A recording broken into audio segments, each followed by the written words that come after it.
Hi, Phil. Welcome to the pod. Thanks, John. Good to be here. Good stuff. So, Phil, you're joining us currently from home, but at the moment you're Director of Technology at MadPaws, and you've been there for a few years. So you come on to talk about your leadership journey of how you started out, how you got there, and some of the trials and tribulations and things that you've learned along the way. Yeah, that's right. Or some of the things I haven't learned. We're always learning, right? There's still plenty to go on your journey and all of our journeys. So yeah, mate, just obviously looking back at your experience and when we first started speaking, looks like you started off here as a Flash animator back in 2002. So yeah, just maybe run us through how you got into that and how your journey progressed from there. Yeah, right. So I'm originally from a graphic design background. So I went to art school and kind of computers, technology. Well, the thing I was doing I was kind of interested in on the side, but I was also always kind of quite an arty kid. I wasn't very mathsy, and back then, like the kids who went into computer science, it was very kind of maths and computer science kind of. It was a very academic pursuit, right? Whereas the kind of people who wanted to get more hands-on and more craft based, kind of they go to more of an arts down like the arts track. So as I went through my design degree, there was definitely more and more of an emphasis on creating user journeys, creating user experiences through using technology. But when I left uni, the natural thing to go into was some kind of creative art. So I actually did a year working in children's television, doing kids TV. How was that? Let's pause on that for a moment. Yeah, that's a bit of an odd one. Yeah, it was a bit of a left turn, I think. It was an interesting experience. I had some really interesting experiences, met some really interesting people. It just wasn't quite for me. I mean, I didn't train as an animator. I kind of got into it because of some of the technical skills I had, so they kind of brought me on for that. But it wasn't necessarily the long term. I was still kind of very focused on wanting to be a designer, wanting to build kind of interactive experiences. So when I moved to Australia and started working as a Flash developer, so building custom kind of high fidelity user experiences, and back then HTML, etc., like other front end technologies had a bit of a ways to go in terms of catching up in terms of the rich media experiences people could deliver. Yeah. But over time, kind of gradually built up more and more of the technical side of things, and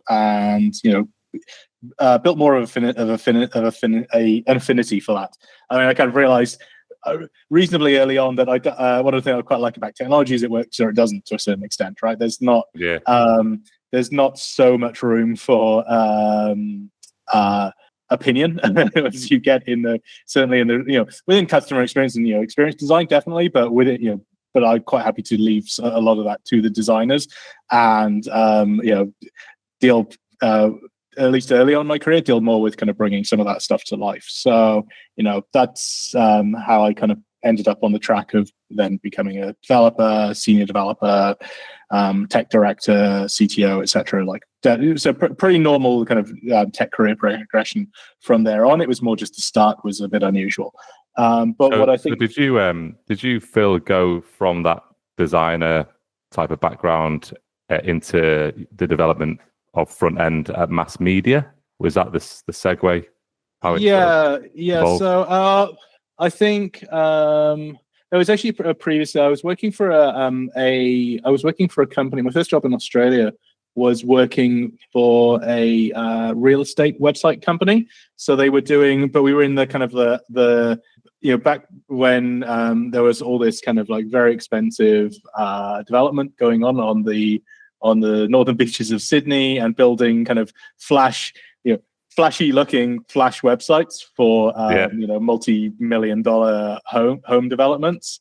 And then just along the way, because to start with, back in the day, you could kind of get away with actually not having that many technical chops and just bludgeoning your way through on letting the tools do it. Like everything was very WYSIWYG. There was no mobile devices. There was no cross browser.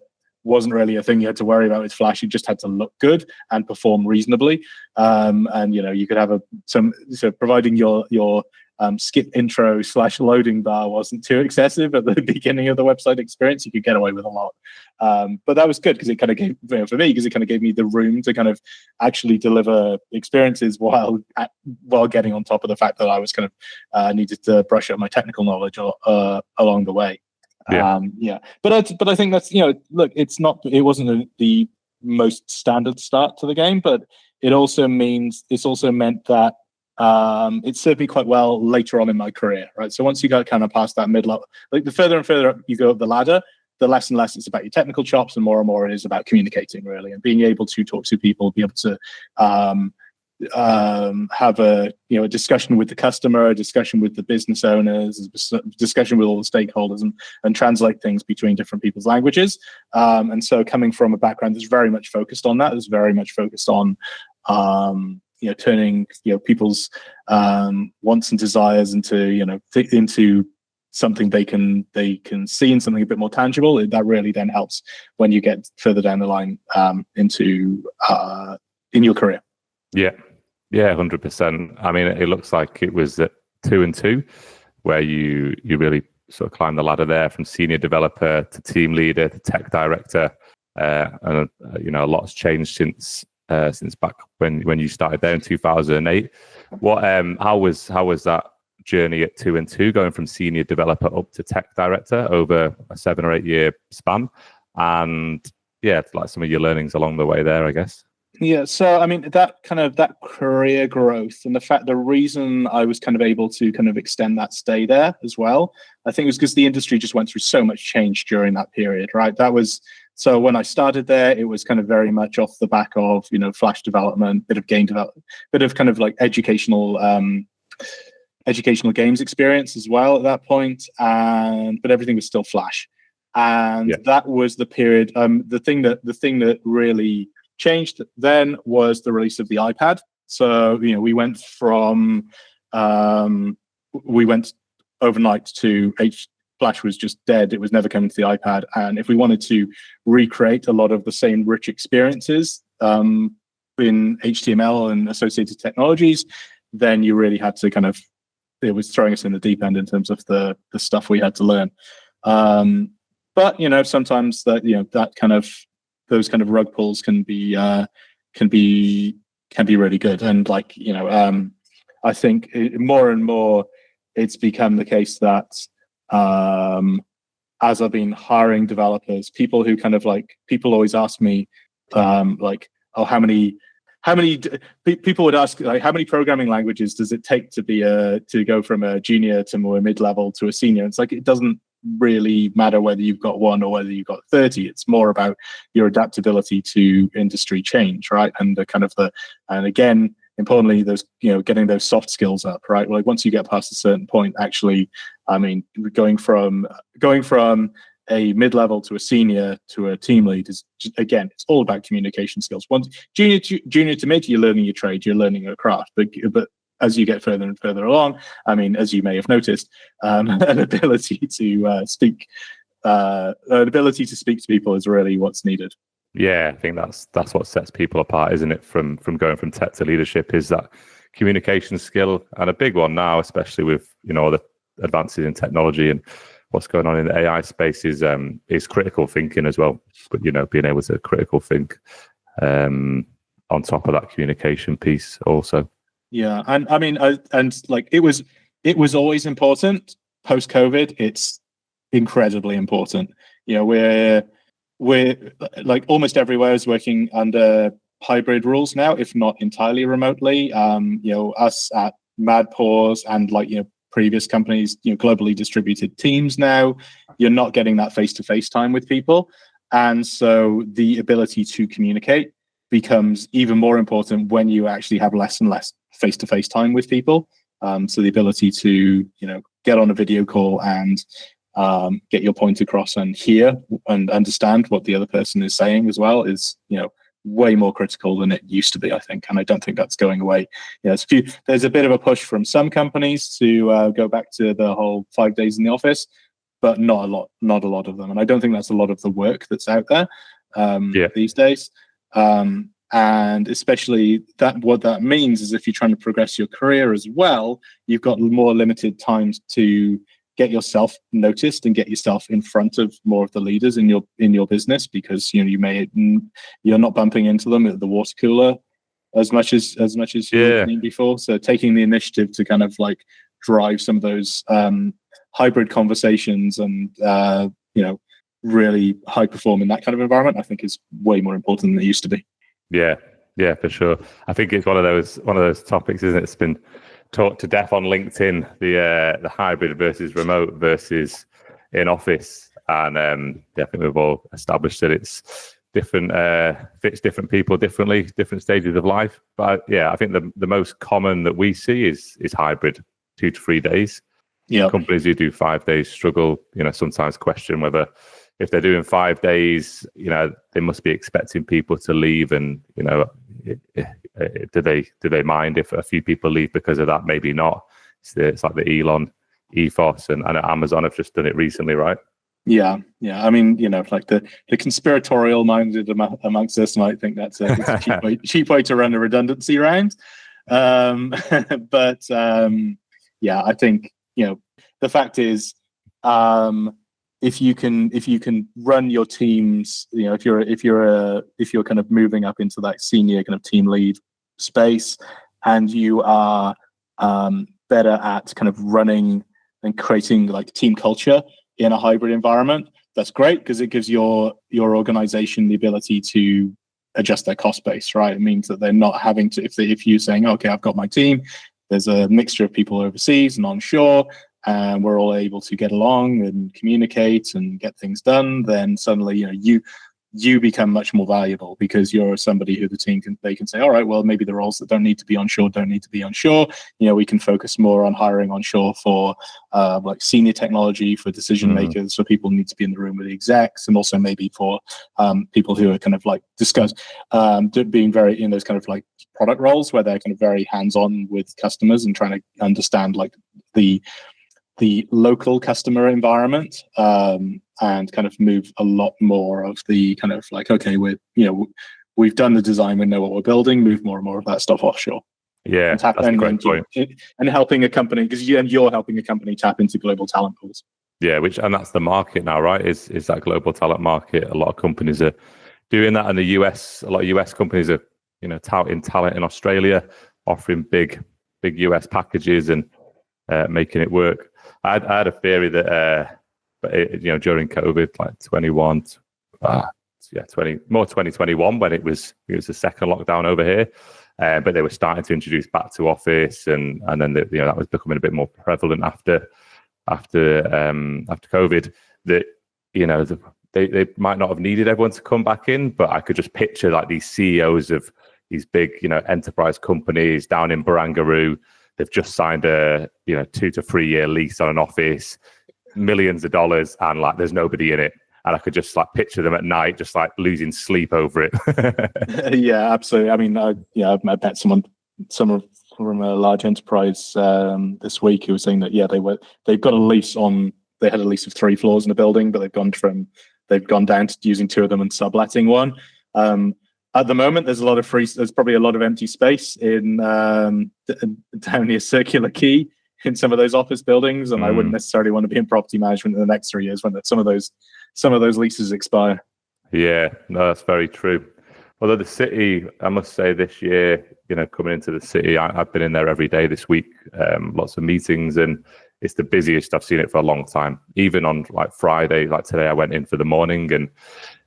Busy getting in, lots of people out in the cafes and the bars after work. So it used to be the Thursday became the Friday, didn't it? Yeah. So I'm not sure if that's a direct correlation with more people coming back to work or people just wanting to get in on a Friday. I'm not too sure, but it's going to be an interesting year for all that stuff, to be sure. Yeah, absolutely. And then, so moving up into that tech director role at 2 and 2. How did that? Obviously, you were there for a good amount of time. I imagine you'd proved, demonstrated a lot of ability, a lot of trust, a lot of those things we mentioned, critical thinking, communication. But what was that transition like from going from a team leader to a tech director?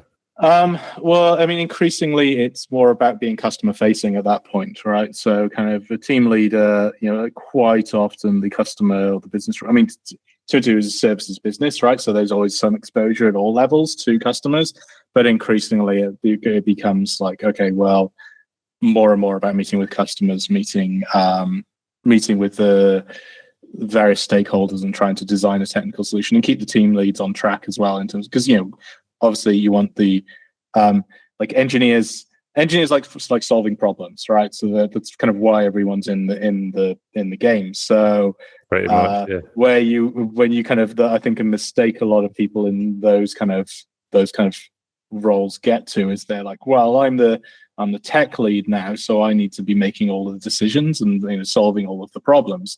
But you certainly, when you're leading engineers, if you give them a set of solved problems to code out, you're not necessarily going to get the buy-in from them, right? If you're hiring the right people, give them the problem to solve themselves, and they'll really engage them, and you'll get really good results out of people.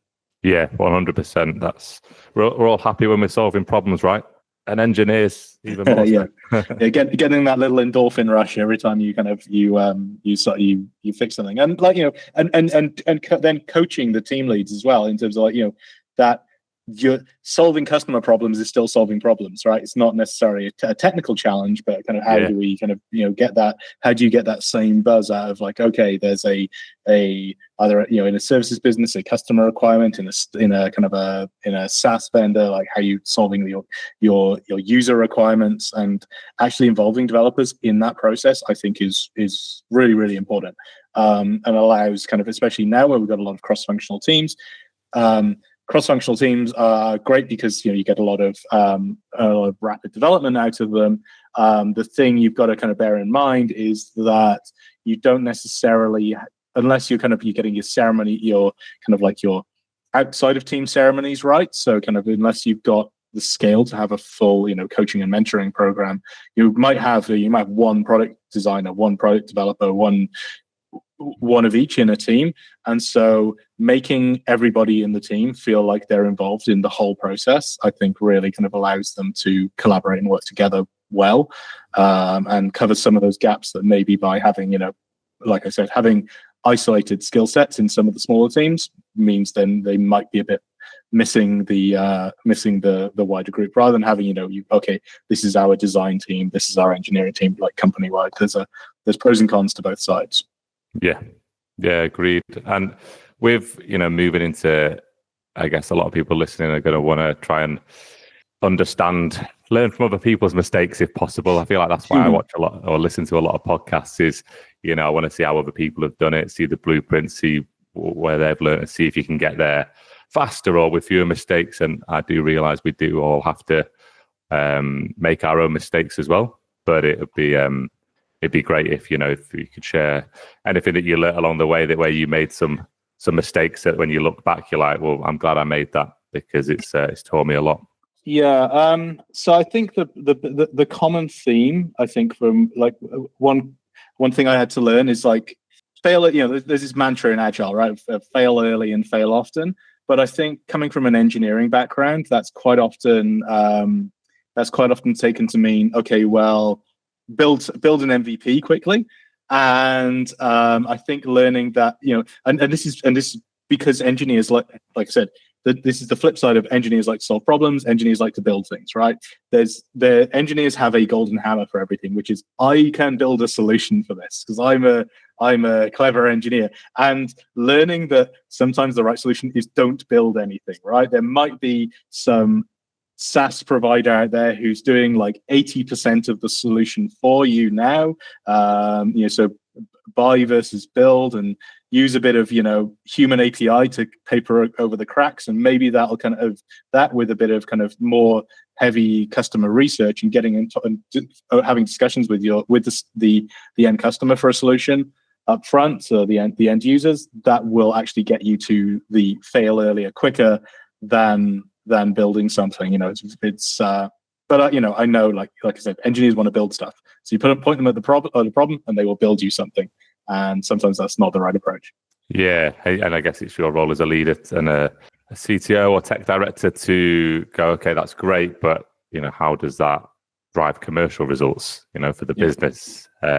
Because like you say, techies want to solve tech problems all day long. Yep. No, sometimes it depends on the problem space, right? Like if it's something mission critical, if it's something to do with your payment system or something like that, then sometimes you just got to eat your vegetables. But it can't be all red meat all the time.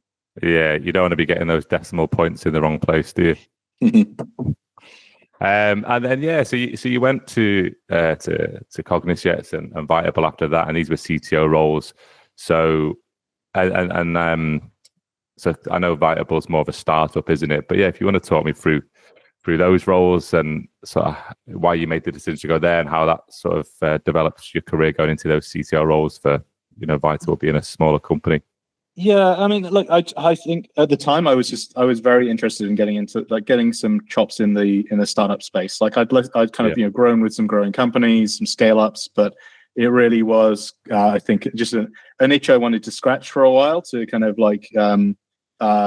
take all of while I was working in larger companies, you might not kind of be necessarily getting the opportunities to spread yourself everywhere across the whole product. So that was quite interesting, right? To be in that space, to be in that like fast-paced e-commerce space. And I tell you, you will not learn anything. Like I would say early in there's two big inflection points in my career where I can say I learned an absolute ton very, very quickly. So one of them was like earlier on, working with digital agencies, where it's like, okay, you will get to work on every day is a different project. Every day is different. And this is another one where every day is the same project, but the problems you're solving within that project are very different every day. There's always, in a startup, there's always something blowing up every day.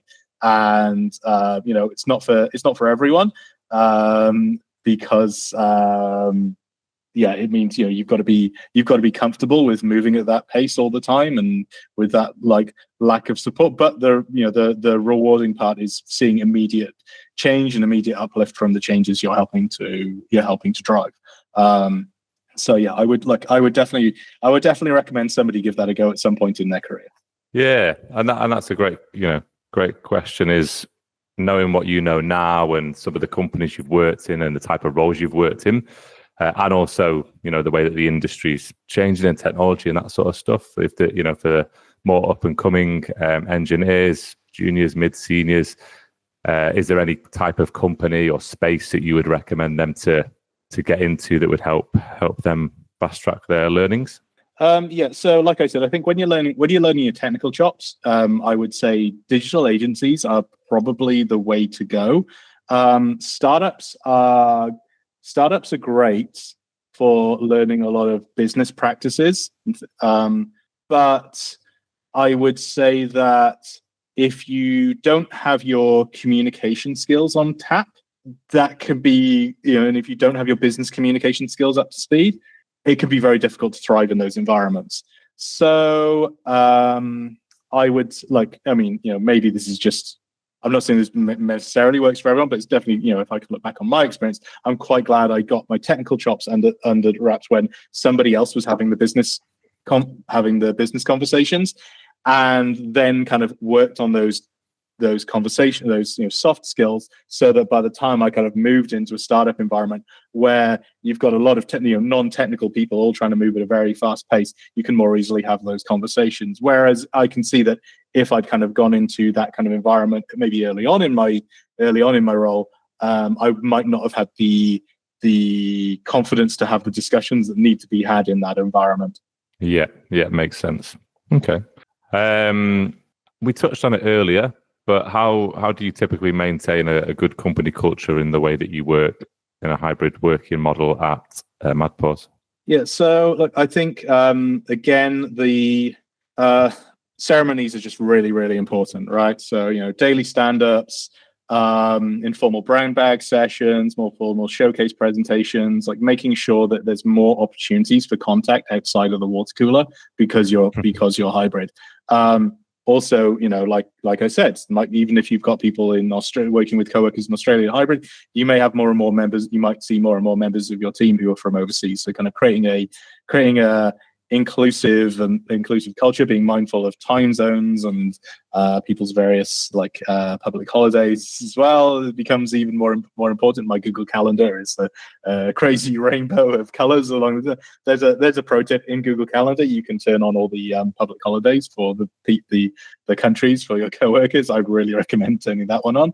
Really, yeah, it's a great hack. Yeah, but we've got people in the Philippines. Where do you have people at the moment, or teams that you've run? So at the moment, we've got a lot going on in Sri Lanka at the moment. Sri Lanka is really hot for remote engineering at the moment. It's a really good balance of kind of culture, time zone, and capability. The Philippines as well, of course. We've got some people in Vietnam. Until recently, we've had a few more. We've had a few people in Europe, and Africa actually, although not just to get some more time zone coverage. Not at the moment, but we spread ourselves pretty wide. Australia is quite lucky in that time zone wise, there's a good spread of countries we can work with. Although having meetings with the states is always pretty painful. Yeah, it's different time zones is always a challenge. Not too bad for the Philippines. Well, the Philippines does have a lot of one thing I noticed is they have a lot of public holidays. Yes, and actually Sri Lanka as well. Although Sri Lanka, so in their public holidays, they're a bit like Anzac Day here, where they are on a particular date, whether or not it lands on a weekend. So you've got to pick your poison, right? You might have some years where suddenly half your crew are out for 20 public holidays in a year, and then you'll have another year where they've got next to none in work days, and you just got to kind of roll with it. And that depends on what your company policy is, right? Do you hire people and say, all right, you're working for an Australian company, you're working to Australian public holidays, or you're working to your local ones? There's pros and cons to both, right? I prefer. And we prefer MadPaws, letting people stick to their local public holidays, because it means that they kind of, in terms of work-life balance, then they're really getting maintaining those connections to their local culture, maintaining their family connections, and not having to be I've got to work on Christmas, the equivalent of Australia having to work on Christmas Day, right? And as long as you plan you can plan for that. That's not the end of the world. Like I said, turn your calendars on, and I think it's all good. And look, the other thing on that is I'm quite a fan of Amazon's 2 pizza team rule. So you never want a team who's can't be fed by 2 pizzas. I think 7 people is the absolute maximum. Anybody, this is even when we're all co-located, right? 7 people, absolute maximum. Any human being can reasonably manage, effectively manage. That's even more important now, right? Because if you're not having those kind of one-on-ones, those catch-ups with those people, if you've got a team of 30 people all remote working, how effectively are you actually managing those people? I would suspect a lot of stuff is falling through the cracks there. So making sure you right-size your teams, and it can be difficult as projects grow and shrink throughout the organization, but really keeping on top of that, I think, is a big help there, and keeping those kind of hybrid work environments, having and geographically distributed workplaces having a good company culture. Yeah, 100%. Yeah, to your first point, I found a lot of the holidays, public holidays in the Philippines are religious holidays, and a lot of them are quite religious and very family orientated. I'm not sure if you've found the same thing. So yeah, you, in my opinion, best to let them stick to their public holidays, as you mentioned. Yeah, I mean, and of course, sometimes depends on how much of where you are on the startup / scale up business, right? And that's part of the expectation with the overseas roles as well. If you're working for a large enterprise, then there should be less and less. So I'm not saying no surprises, but there should be less surprises, right? Unless it's your DevOps team, in which case that's the path they've chosen.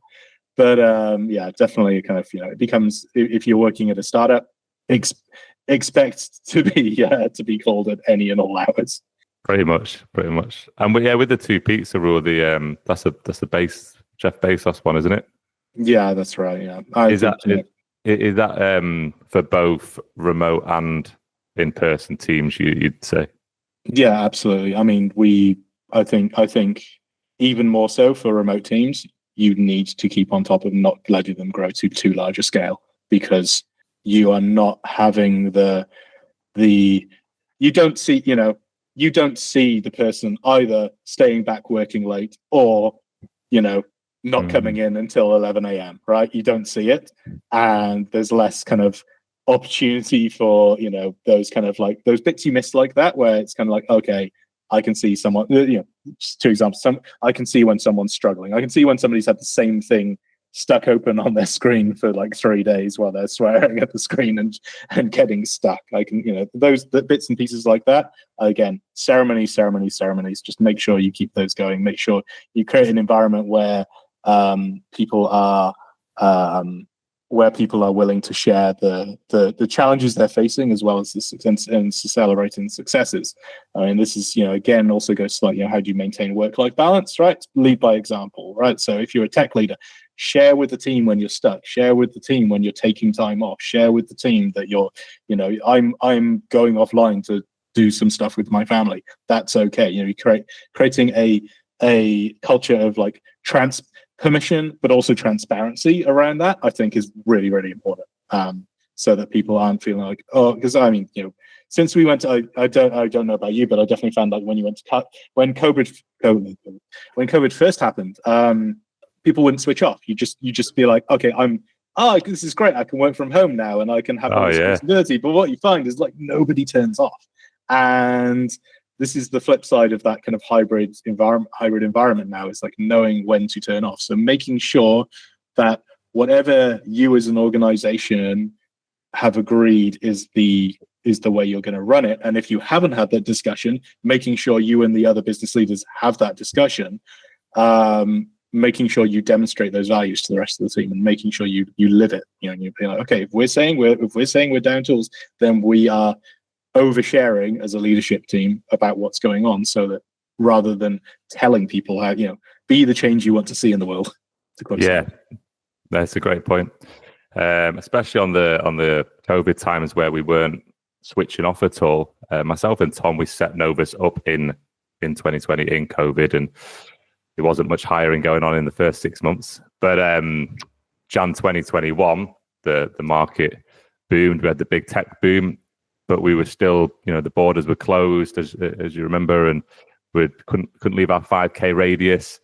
And at the time, I was just living in a little one-bed unit, and my desk, I could see my desk from my sofa, and there wasn't much else going on. So we just didn't stop. It's like 12-hour days, Saturdays, Sundays, and we just worked, and it was very hard to switch off. Great time for tech. In that period of time, lots of growth and evolution of tech companies and also tech recruitment companies. But it was definitely a time where I thought, this is good, but can't do this forever. Yeah, and I think we're starting to renormalize now. It will never go back to the way it was, but it will. Still feels like we're slowly working our way back to an equilibrium. Yeah. Well, when I started back in doing recruitment in 2016 in the UK, it was like engineers were wanting to be able to work remotely for so long. that was like when that finally came around as a result of COVID. I feel like every engineer was like, "Yes, finally, this is what we've been saying this for years." Well, I mean, it really was like, engineering, we were set up for it, right? We already had Slack and Jira, and we were ready to go, right? And it really was like a lot of other areas of business really needed to do some fast learning, especially in engineering. Like we were already working with remote team, with globally distributed teams anyway, which is kind of like a hybrid environment anyway. So it wasn't really, in some regards, it wasn't actually that much of a disruption. Yeah, like you say, you were ready to go.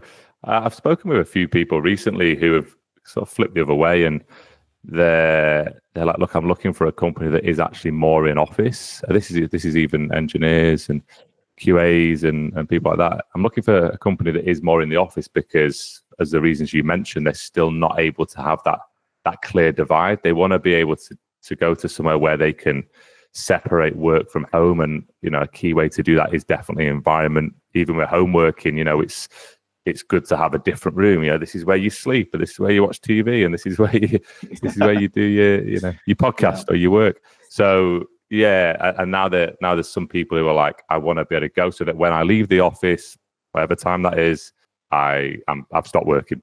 I've stopped working. And I like you say, that wouldn't work in a fast-paced startup where you're in working long hours and you know got some ESOP and that sort of stuff. But yeah, I think there is a little bit of a market for that now as well. Yeah, and I can imagine as a junior engineer getting started, you know, like I was lucky enough that I had, you know, I got to work in an environment with a lot of smart people around me. And as much as, you know, we try and recreate a lot of that online, you know, it's sometimes there is no way you can absolutely replace being in a work environment with a bunch of other people who are working on the same tech, and you can bounce ideas off each other all the time, straight away, face to face. You know, that's and also kind of that gives you the kind of sideways exposure into what maybe other areas of the business are doing and things you wouldn't necessarily notice if you were kind of in your engineering bubble. Yeah, absolutely. Yeah, I agree. I mean, in terms of the work-life separation thing, I mean, MadPaws, we're based out of a Watso a co-working organization in Sydney. We've got our own office there, but it's still within that larger space. And as part of the deal, we can do we get a pass that we can use at other businesses. Now, you know, I'm home today, but definitely, you know, with having had a baby during COVID, being able to go and use the co-working space around the corner from my home on the, you know, technically working from home days was absolutely helped me to get more done. Yeah. I think you mentioned that last time we met. Actually, it's just having the choice and being able to, like you say, especially if you want to separate that work from home and you've got a lot going on, to be able to go and just be in an environment where you don't have to talk to everyone if you don't want to, you know, in the co-working space, but just knowing there's people around you and they're working subliminally sends you messages where it's like, I'm going to just, you know, head down, I'll keep working. Yeah. You get less distracted by the baby or the washing or the, you know, life admin. Exactly. So I think, you know, a bit of a mixture, I think is, you know, maybe where we're settling back down to. Yeah, for sure. No, that's really interesting. And then you've been at MadPaws, you know, for looks like just going up to 3 years now, head of technology, director of technology. What's the experience been like there, and some of the things that you've learned? Having those high level roles in a bit of a larger company than, say, Vitable. Yeah. So I mean, I think so. When I started at MadPaws, they'd kind of been through a large kind of acquisition spree. So taken on Pet Chemist, taken on Wagley, taken on some other businesses, some other retail businesses that didn't necessarily have the tech alignment between them. So there's always been, you know, digital transformation within most organizations I've worked at, but this really was day one. This was a big digital transformation program, right? How do you not only keep the core MadPaws business moving forward and innovating, but also kind of bring up some of the other businesses up to the same spec technologically, enable cross-sell, enable kind of a lot more alignment between the teams, reduce OpEx by reducing redundancy, right? That's been the name of the game at MadPaws. And kind of, you know, really turning it into more than the sum of its parts, really, I think has been the journey over the last 3 years. And yeah, that's really starting to bear fruit now in like a lot of the, you know, EBITDA and profitability numbers coming through. Now, actually, like I say, that's one of the biggest things that has been at working at a larger organization, has been you're going to need to be able to read a P&L. You're going to need to be able to sit in a room with people talking about EBITDA and OpEx versus CapEx and get comfortable with that very, very quickly. Whereas, you know, startup land, it's all about, well, we've got a big bag of cash and we just care about how many new customers and how much GMV we're doing each week, and it's got to be more than the last week. But like actually running, you know, getting to that point of like running a business efficiently, that's been, I think, the big thing. Also, like again, like I said, the further you go up the chain, the larger organization you work at, the more and more it becomes about communications. Like, so now you're not just communicating to, business leaders within the business who may understand a bit of the tech side and pick stuff up as they go. You've now also got the board involved. You've now got different businesses who are at different levels of tech maturity involved. So communication is really where it's at.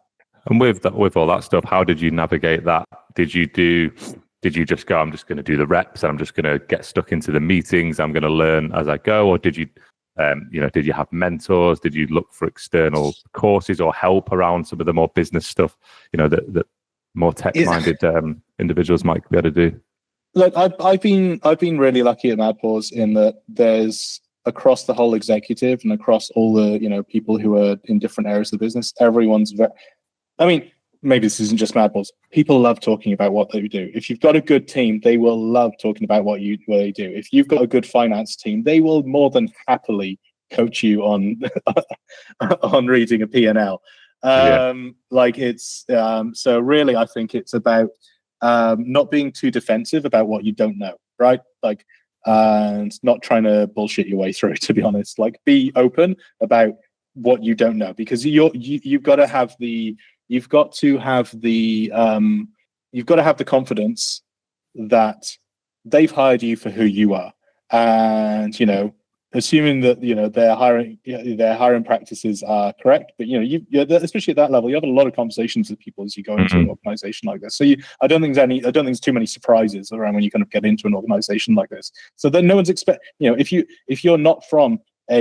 if you haven't worked at a company of a particular scale where you've had to deal with a lot of finance questions, no one's going to expect you to walk into an organization and do that. Now, that does mean that maybe you won't get those roles. There are roles out there where sometimes people aren't willing to take a chance, and they'll just be like, okay, no, we want somebody who's worked at this scale in this type of organization before. That's just the way it goes. And so either to move up the ladder, you either need to be in an organization that goes from this scale to from small to mid or medium to enterprise, right? Or more likely, you just gradually move up the career ladder to a company that's a little bit bigger, and occasionally somebody takes more of a chance on you than what they would otherwise, because they really see something in you that they're missing, right? Sometimes companies really they don't necessarily, especially at times, like we just come through COVID, right? Big industry disruption, and so it means that within some industries, people are more willing to take a risk, right? More willing to be like, okay, the industry is fundamentally changing. So the person we would have hired 3-4 years ago for this role is not the person we're going to hire today, because now everything's up in the air. Technologists, it has always been thus, right? If you kind of work in technology, you're very used to the fact that things change day to day. If I was a plumber 4 years ago or a plumber 8 years ago, come at me, plumbers, if I'm getting this wrong, right? But plumbing hasn't really... Plumbers in the comment section, please. Yeah, but plumbing hasn't probably changed that much, right? But technology changes all the time.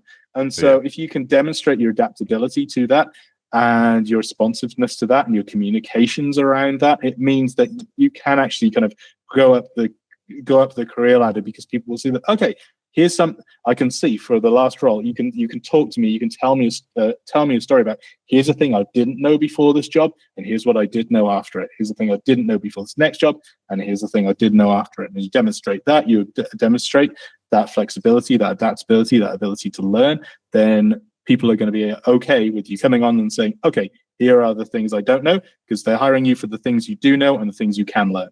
Yeah, very true.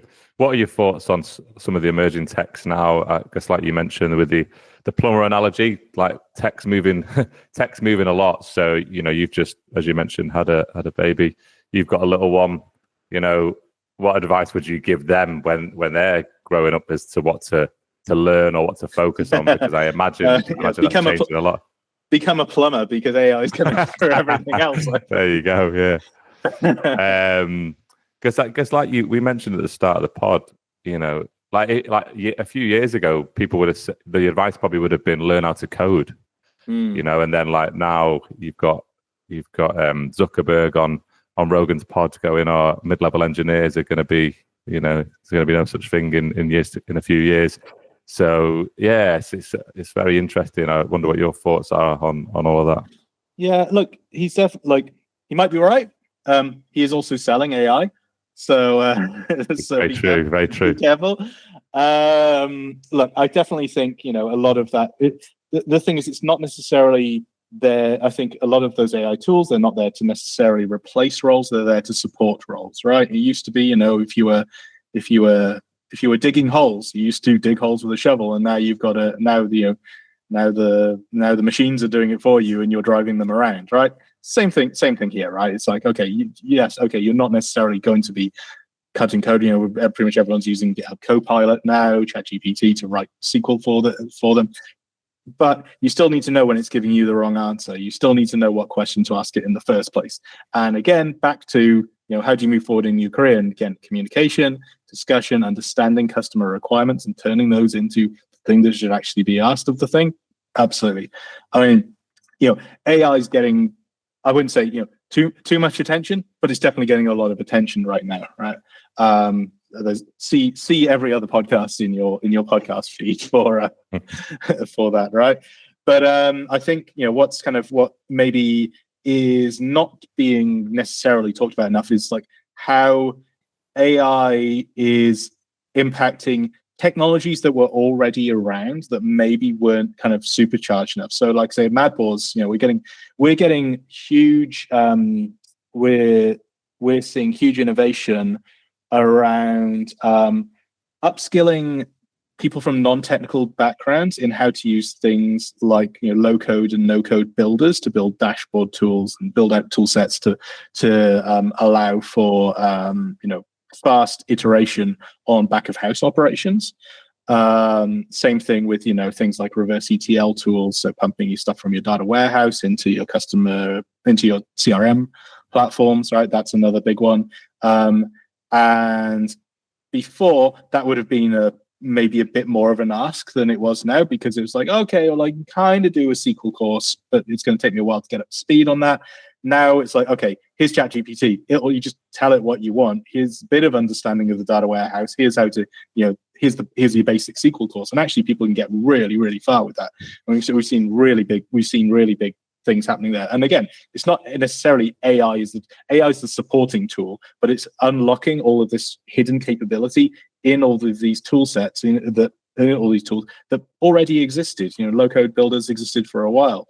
Things like Redash and Tableau, business intelligence tools again existed for a while, but it's lowering the bar on like needing to pull in your your experienced data scientists, your experienced data analysts in to like unlock all the power of these tools. And again, it's like I use the terrible analogy of if you've seen that awful Michael Bay movie Armageddon, where they go and they blow up they train the oil riggers to be astronauts so that they can go and drill a hole and blow up the asteroid. And so someone smarter than me made the joke of like, well, wouldn't it have been easier to train like astronauts to drill a hole? You're not a fan of Bruce Willis? Good old Bruce. But it's the same thing, right? It's like, okay, yes, you can train yes, you can point engineers, you can point your data scientists, you can point your analysts at a area of the business to bring in their technical skills and understand a business problem. But there's quite a lot of like scoping up of doing that, and then once they've moved on from the problem, you're kind of like, okay, well, now I've got to put another card in the Jira backlog and wait until the engineering, until the product team bless me with their presence once more, right? Whereas if you kind of upskill the people in that, or in your customer service, a really good one, right?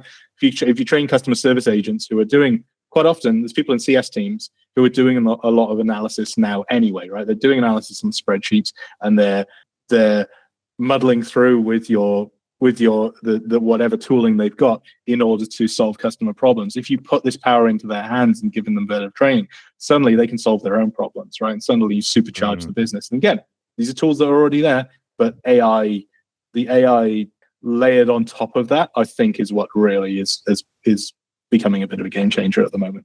Yeah. Yeah, it's very interesting. So just those who are able to adapt and leverage AI essentially the fastest, it seems, are the ones at the moment that are moving ahead pretty quickly. What's one of the biggest challenges that you're facing as a leader now at this point in your career and your journey? So I mean,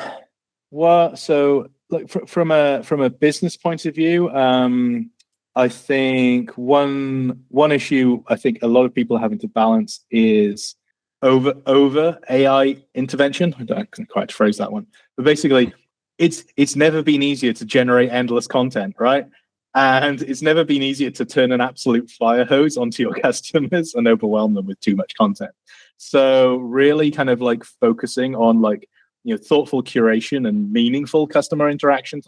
And not just, we're just going to point at AI at absolutely everything just for the sake of it, I think is really where I think a lot of thought is going to have to be over the next few years.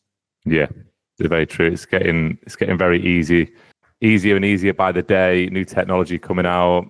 You got your ChatGPT, Claude AI, then you've got DeepSeek, Perplexity with the R1 version. So new things are coming out all the time that are making it a lot easier. There's all this software that keeps popping up for recruiters, which is called Clay, where you can just sort of Clay AI. I don't know if you've seen it or heard of it. Essentially, it's you can sort of do everything with it if you've got the time to put into it in terms of like just automating everything in the process, using AI for everything. Yeah, it looks amazing because it's like, oh yeah, this is gonna, like you say, it's gonna go from being a shovel to an excavator.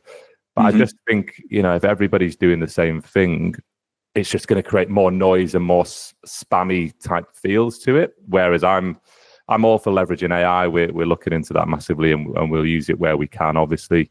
But at the same time, we're keen to lean into as much sort of for this human interaction stuff, podcasts, meetups, events, FaceTime, as possible, communities, that type of thing, because I think it's what, you can sort of run towards the emerging technology as fast as you can and leave everything else behind, or you can go the other way and sort of be the one of the few that's still trying to do some of that human interaction stuff.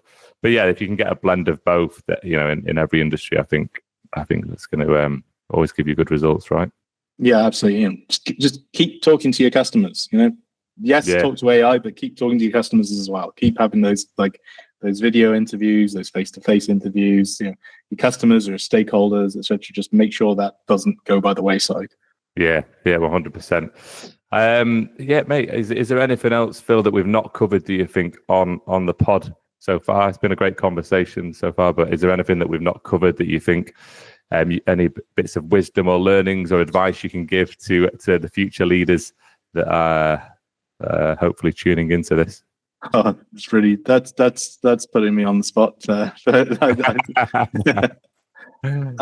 I think, I just really think, again, just work on your comm skills, work on talking to people, and if you're a smart cookie, as I'm sure you are because you're listening to this podcast, everything else will just fall into place.